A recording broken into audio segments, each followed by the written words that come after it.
I think the simple advice is accountability and self-reflection. What I would like you to do after watching this wonderful show, go to your bedroom, take off your shirt, strip down to your underwear, look at yourself in the mirror. Pause. Speak to yourself for 10 minutes. Think, if I didn't have this nice house and I wasn't stood here in this particular house with the Lamborghini outside and I wasn't this rich, what about me would women want? And if the answer is nothing, then you're only going to attract the women who are into your money and your money only. Because I've got loads of money. And I understand that women enjoy my company. They like being around me. They like listening to me. So if you have nothing but money, then that's what you're going to get, the girls who are after your money. You have to up your game in every single way and stop throwing the money around, and then you'll meet the girls who like you because you're strong and fit, who like you because you're smart, who like you because you're charming, who like you because you dress well, who like you because, I don't know, maybe you have class, you have etiquette, you have poise, you take them to things that they don't know, you take them to the opera instead of this club. You'll find those special girls when you are a man that those kind of girls will want. Let me tell you something. Most women I know are smarter than the millionaire streamers, the clowns who talk nonsense and do bullshit content. They're aware. Most women I know are smarter. Yeah. So you take someone smarter than you, who's after your money, she's gonna get it. You know what? I'm actually quite a good specimen of man. I'm good looking enough, I'm strong enough, I'm fit enough, I'm interesting enough. Yeah, I could see why women like me. If you can genuinely reflect in that way and you're honest to yourself and you're right, then you should be meeting good women. So of course they get the girls who are just after their money. I don't blame the girls. Everyone's going to complain about gold diggers. You're a skinny little pencil neck dweeb with nothing interesting to say. You're not manly. You're not physically attractive. You don't speak well. What else should they want? Yeah. What else should they want? They don't feel protected around you. They don't feel safe with you. Of course they want the money. It honestly doesn't bother me like it bothers you, because I think this is a dog-eat-dog world. And I think if you're going to make yourself a target, because the answer to their problem, they think the answer to their problem is more clout, more money, I don't know, maybe the good girl's going to come along. The answer to their problem is 3 years of hard work that they're not going to do. They're not going to do it, and they know that's the answer. They know that's the answer. 3 years of hard work is the answer to their problem, but they're not going to do it. So am I going to get mad at the at the lion for picking on the weakest gazelle? Nope. I'm not, because that's the way the world is. You know, I think the younger men should be seeing this, being like, oh, we got finessed by this girl. Okay, cool. And if they run into some money, they should be able to see. So you can learn from bad examples just as much as you can learn from good examples. So the bad examples are out there for a reason, and it doesn't upset me to see. It upsets me when I've had friends who are really great guys, really hardworking dudes, try to be the best version of themselves, who've gone through bad divorces, who've gone through bad breakups. And yeah, that's sad. And it's sad to see women take advantage of men who are actually trying their best. But if you want to be the lame gazelle walking around with a limp, the lion's going to eat you. I don't actually feel sorry for them, and I don't care, because they know the answer to the problem. Everyone knows the rules to the game already. Everybody knows that if you wake up and you're lazy, and you sit around on your phone, you scroll on TikTok for 4 or 5 hours, you go to work at your normal job, you work your shift when there's nothing wrong with hard work, and there's nobility in working any job, and then you go home and you do nothing and you watch TV, you know you're not going to make it. It's not actually something that I need to tell anybody. So true. And they do this to me on Super Chats all the time, and they do this to Andrew specifically, because Andrew is a more accomplished fighter than me. They were like, hey Andrew, give me some advice on how to be a good kickboxer. Is there a gym near your house? Why aren't you there right now? Why weren't you there yesterday? Everyone already knows the answers, and they search, unfortunately, for cheat codes, for magic words that I'm going to tell you that are going to make you rich. You have to outcompete everybody else, because there are only so many, although dollars can be printed in an unlimited amount, there's only so much wealth in the world. There are only so many Lamborghinis that are built every year. There are only so many mansions in every single country. There are only so many private jets and so many beautiful women and so much gasoline and fuel and food and caviar and all the crap that everyone wants. And there's only so much gold and so many Pateks and so many Rolexes that are made. You have to outcompete other people to get the things that you want. You know us. I am glued to my laptop and phone. All I do is work, and all Andrew does is work. So the fact that we have shown such amazing results coming from where we come from, there's no magic spell, there's no hocus pocus. I'd go back to my younger self and I'd say, yeah, keep it up, because you're definitely going to make it, because that young guy who was broke is now me. Oh, the worst advice is great. The worst advice exists everywhere in the universe, and you hear it all the time. The worst advice, I don't know if the people in charge of the world put this out here on purpose, but you see it every single day. Some flowers take longer to bloom. Don't worry, your time will come. If you're not where you want to be today, don't worry. It's gonna happen. Your time's gonna come, your ship's gonna come in. That's the worst I've ever seen. And it's on the internet every day. You're gonna start seeing it now. You're gonna start seeing it. It's on the internet everywhere. You just scroll past it. You haven't taken in the bullshit. Just fucking bro, it's terrible. Wow. And for any young person to sit there whose life isn't going right, who had a failed relationship, they're 21, working a dead-end job, but to see on the internet, don't worry, some flowers take longer to bloom, you're gonna make it one day, your time will come, and God, okay, great. Sigh of relief. My time will come, the internet said so. If you buy into that, you deserve to be poor forever.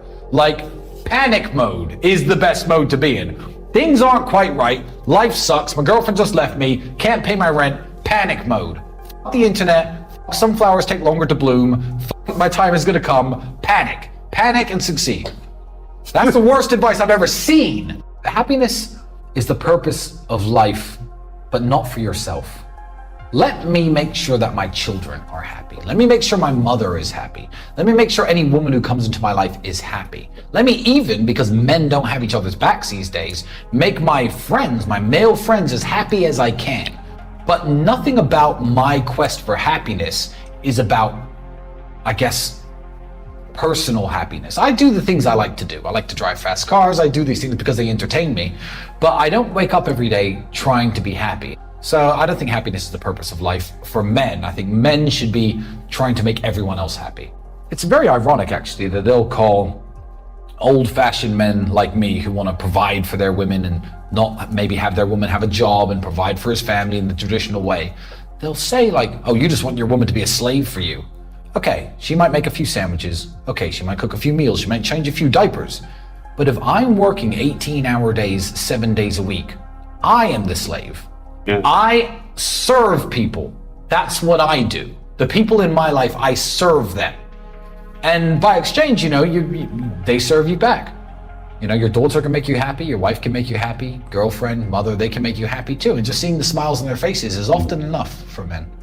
How does one become a ladies' man? Well, it's simple, you know what? And it's super simple. I don't think there are any tricks and there are any hacks to it. If you were to ask men the same question, if you wanted to give a woman advice on how to get attention from all the high value men in the world, the answer would be a virtuous, super beautiful 10 out of 10 high value women. So I don't think it's a trick because I don't try to get women. I feel like I try to become the best version of myself I can be, and then women will naturally come to you. And that's as simple as that. And I know it sounds easy. It's actually the hardest answer in the world because it's the answer no one wants to hear. Try to be the best version of yourself. It's as simple as that. Work out in the gym, read something, learn something, become interesting, become wealthy, of course, because the wealth comes with a fun lifestyle. Women love fun. Yes. That's why they like fast cars. That's why they like when you take nice vacations, because women love fun. And when you're that guy, you'll be surprised how easy it is. If you're sitting there lonely, if you're truly lonely and you can't get any women, I can't teach you anything. Because if you had the basics, you wouldn't be lonely. It's not actually the outside perception you have. I will walk around the city occasionally if I just finished training in sweatpants and, sneakers or whatever. And I know people know me. But let's even talk 3-4 years ago when maybe I wasn't so well known, but I was still dressing very well in my free time. It's how you feel in and of yourself. If I saw a beautiful woman sitting there at the mall sipping a coffee and I was dressed in, my beard was all messy, I had a hood up and I was in like sweatpants, the confidence, you haven't maximized your own confidence, if you know what I'm saying. When you're dressed really, really well, you just had a fresh haircut, you feel like a different person. So it's how it makes you feel first and foremost, like you could do anything. You put on a good suit. It's the same reason. I mean, this is universal across human nature. This isn't something specific to men. It's specific to women as well. It's every single person in the world. Women will do their makeup and do their hair and put on a nice dress, and then their personality, you'll know when you hang out with them, seems different. They're more full of their confidence. They're more their natural self. But definitely it's perception as well. People take you more seriously. People are more likely to stop and listen to what you have to say. You know, if you're dressed like a homeless person and you try and disturb someone when they're walking past you, they think you want $1. People are much more likely to listen to what you have to say, and also makes you more memorable.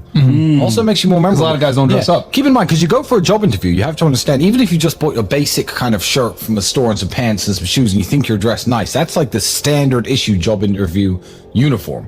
You know, the guy who's doing the job interview, I know it's special to you, I know you've prepared, I know you think, oh fuck, I really need to get this job. He's seen 40 people today, 50 people today. Who was the guy in the really nice suit?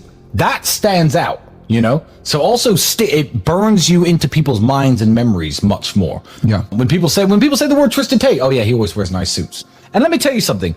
When you are dressed very well, you aren't in a place, you become the place. You become part of the ambiance of the place. Let's say you take the fanciest restaurant you could think of. Imagine a very fancy restaurant, right? And you walk in there and everyone's in beach shorts and Crocs and baseball t-shirts. It ruins the ambiance of the restaurant. So you're also doing your part to add to the aesthetics of a nice location. So if you go somewhere like Monaco to the casino, you can't get in wearing a baseball shirt and Crocs. They won't let you in. Doesn't matter how much money you have. But you go there dressed like me, or I'd probably dress better than this. If I went to the casino, I'd be bow tied up and everything. I'm adding to the aesthetic of the place by just being a man in a $30,000 tuxedo standing by the bar sipping drinks. I'm adding to the place. Whereas if you go somewhere looking for a bum, like looking like a bum, you're subtracting from the aesthetics of a beautiful place. And you can get a good suit for $300, $400, $500 if you go to Hugo Boss or something. But you can get much cheaper than that. And if it fits you well and you're in decent shape. Yeah. And if you're in decent shape, that's the key. If you gotta be in shape. If you work, it's like t-shirts. It's like t-shirts. You wear a plain black t-shirt and you're in good shape versus wearing a Versace t-shirt that costs $900 but you're fat as fuck. But you know what's the most important?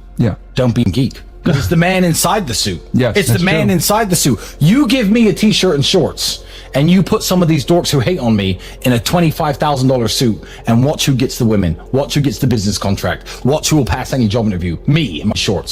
So rule number 1, don't be a geek. Women are always interested in learning new stuff. Yes. Women are always interested in hearing new things that they find interesting. And it always depends on the vehicle of delivery. Yes. You know, it's the vehicle of delivery. If you're a little nerd who's like, oh, well, women should like me. I know lots of stuff. I read lots of books. Yeah, but you're a little dork with a pencil neck. Women aren't interested in even sitting down next to you, let alone listening to anything that comes out of your mouth. If they think, I might want to sleep with this guy, because you have to understand, before dates, especially when it's your 3rd, 4th, 5th date, the decision to sleep with you, go to bed with you, give you what you're after, is already made usually by women before you go. So you just have to go out and freestyle it. If you're sitting there saying interesting stuff that she doesn't know, will she remember it? No. Will she talk about it with her friends? No. But they find things they don't know incredibly interesting. So become an interesting guy. When you're not looking for something serious, which none of you young people really should be, have fun. I got one more question. And when you're trying to have fun, don't ask what you don't want to know. Like, girls lie and girls aren't honest. So if you're 21, the girl you're dating or the girls you're trying to hook up with or whatever aren't probably going to be the girls that you marry.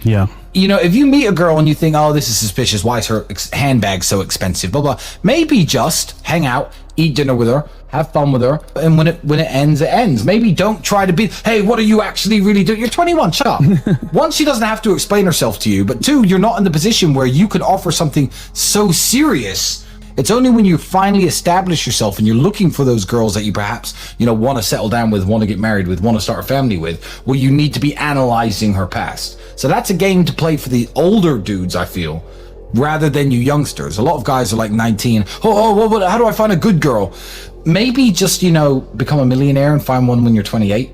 Maybe just shut the fuck up about finding a good girl. If she'll sleep with you when you're 19, maybe that's good enough for now. Success is a form of revenge.